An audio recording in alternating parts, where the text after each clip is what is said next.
All right, welcome back, everyone, to the deep dive. Great to be here. Today, we're tackling a big one, something that just draws people in, money-making secrets. Ah, it's the siren song of quick riches. Exactly, you see it everywhere, right? Unlock the hidden system, become a millionaire overnight. Yeah, It's powerful stuff. it really is. Hits a nerve. But here's what got me thinking as we researched this. What if the real secrets aren't actually, secret at all?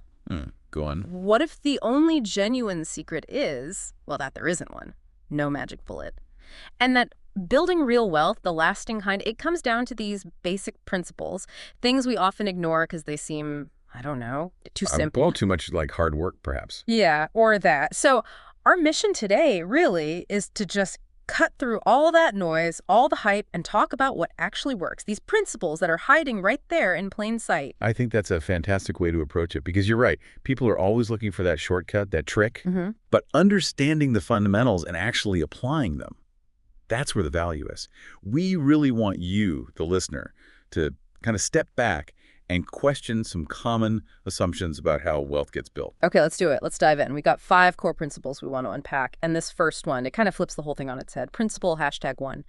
Value is king. It's not about you. Okay.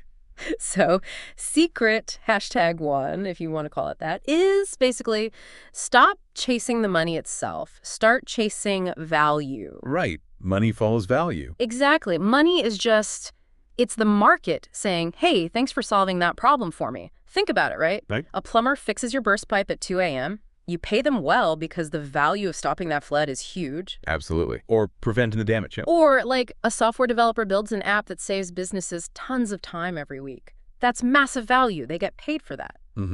Investors funding a startup, Yeah. same thing. They provide capital. That's value. They expect a return. So the big shift, the mindset thing here is, it's not how do I make money? Right. It's what problem, what pain point out there can I solve? Who needs help? And how can I, serve them really, really well? Better than anyone else, maybe. It's a fundamental shift from self-focus to outward focus, isn't it? Yeah. From what can I get to what can I give? Yeah. It's about their need, not your desire for cash. And what's fascinating there, I think, is how that creates this positive loop. Yeah. You provide real value, people are happy to pay for it, which allows you to provide more value. It feeds itself. Yeah. But it takes, well, sometimes courage to focus on the value first, especially if you're just starting out. Oh, totally. When the bills are piling up, it's tough. But it's the long game. It absolutely is. Which, actually, speaking of the long game, that brings us perfectly to secret #2. This one is. It's like pure math magic, but everyone ignores it because it's so damn slow at the start. Principle #2. Compound growth is your superpower. But it takes time. Compounding. The eighth wonder of the world, supposedly. Right. That's what Einstein allegedly said. And it's not just for investing, though that's the obvious one.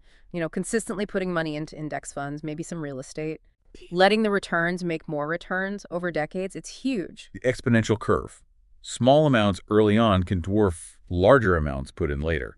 It's counterintuitive. Totally. But think about skills, too. Spend just an hour a day learning something valuable, like really digging into coding or getting amazing at sales or persuasive writing. After a year, 2 years, that knowledge compounds. You become way more valuable, an expert even. Yeah, that daily consistent effort, it adds up massively. Right. It's not about one heroic all-nighter cramming session. No way. Or even networking.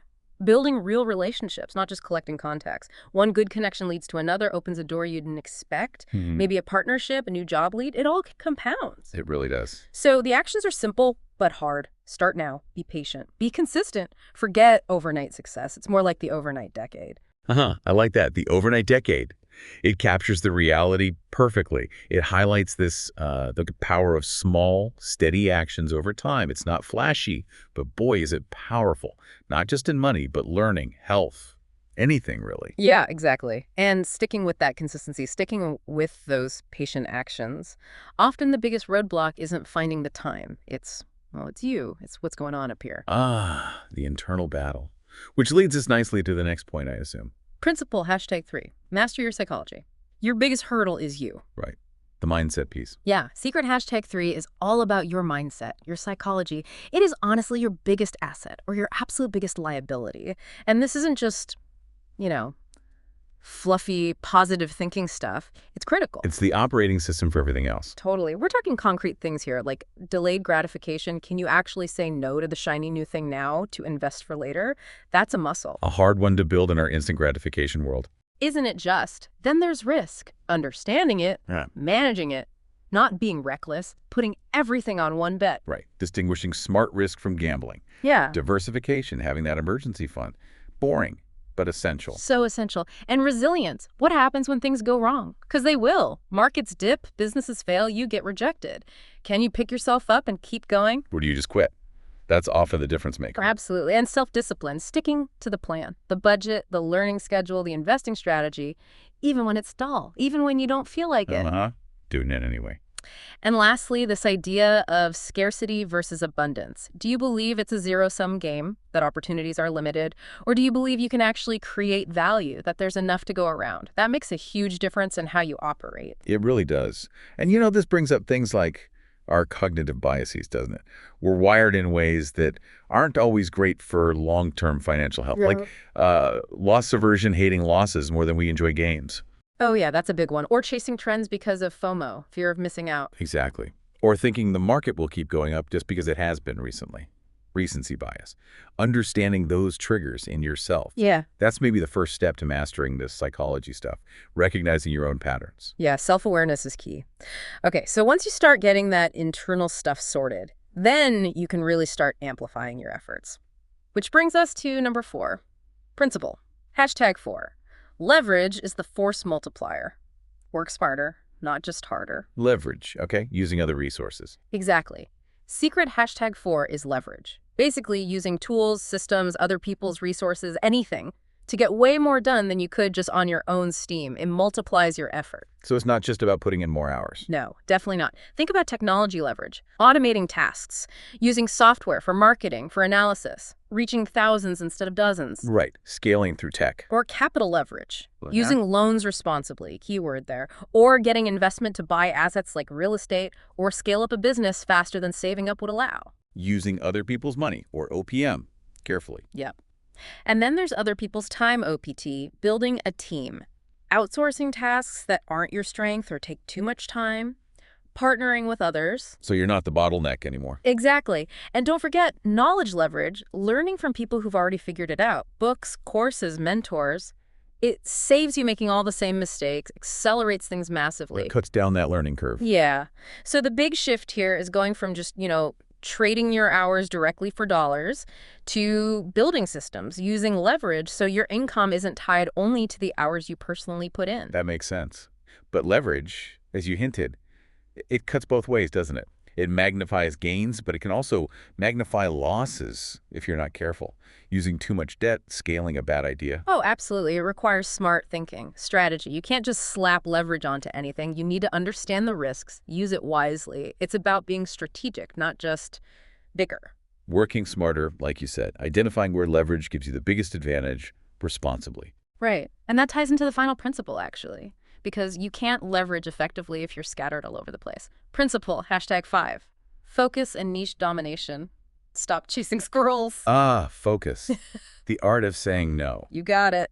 Secret #5 is laser focus. Trying to do everything for everyone, chasing every shiny new trend, it just leads to burnout and, honestly, mediocre results across the board. Spreading yourself too thin. Totally. The real power comes from narrowing down, finding a specific, profitable niche, identifying a particular problem for a particular group of people that you can solve exceptionally well, maybe a group nobody else is really serving properly. Becoming the go-to expert for that specific thing. Exactly. Deepening your expertise until you are the authority in that little corner of the world, and then pouring your resources, your time, your energy, your money into dominating that niche, not getting distracted. Which means saying no a lot, even to things that look like pretty good opportunities. Yeah, that's the hard part, saying no to the good so you have the bandwidth to say hell yes to the great things that fit your focus. Remember, depth beats breadth almost every time for building real, sustainable value and wealth. It takes discipline, though. A real conviction to stick to your lane when other things look tempting. But yeah, that concentration. It allows for a level of mastery and reputation building that you just can't get if you're dabbling everywhere. Yeah. Finding that right niche is key, though. Not just any small market. Absolutely. It needs to be viable, a real pain point you can solve. Okay, so, wow, that's a lot we've covered. Those are the 5 big ones. Let's just quickly recap. The real money-making secrets. The not-so-secret secrets. Exactly. Number 1, chase value, not money. Right. Solve real problems. Number 2, harness compound growth. Start now, be patient, be consistent, think overnight, decade. Right. Number 3, master your money mindset. Your psychology is everything. Deal with your biases, build discipline. Number 4, use leverage wisely. Work smarter, multiply your efforts with tools, capital, people, knowledge. And number 5, focus ruthlessly. Dominate your niche. Say no to distractions. Depth over breadth. Yeah. And like we've said, none of these are quick fixes. There's no magic button here. No. It takes work, discipline, time, definitely time. But here's a difference. Unlike the fake secrets, these things actually work. They build real businesses, solid investments, sustainable wealth over the long haul. So maybe the question for you listening is, which one of these principles really hit home for you? Which one feels like your biggest opportunity or maybe your biggest challenge right now? Where could you start applying just one of these, even in a small way, this week? That's a great takeaway. And maybe one final thought to leave everyone with. If these secrets aren't secrets at all, but fundamental principles about creating value, being consistent, mastering yourself, working smart, and focusing deeply. Yeah. Well, think about it. How could applying these same ideas transform other areas of your life? Your career, your health, your relationships? Anywhere you want lasting growth and real impact. It's not just about money, is it? That's a powerful thought to end on. It's a framework for effectiveness, really. Definitely something to chew on. Okay, that's our deep dive for today. Thanks for joining us. My pleasure.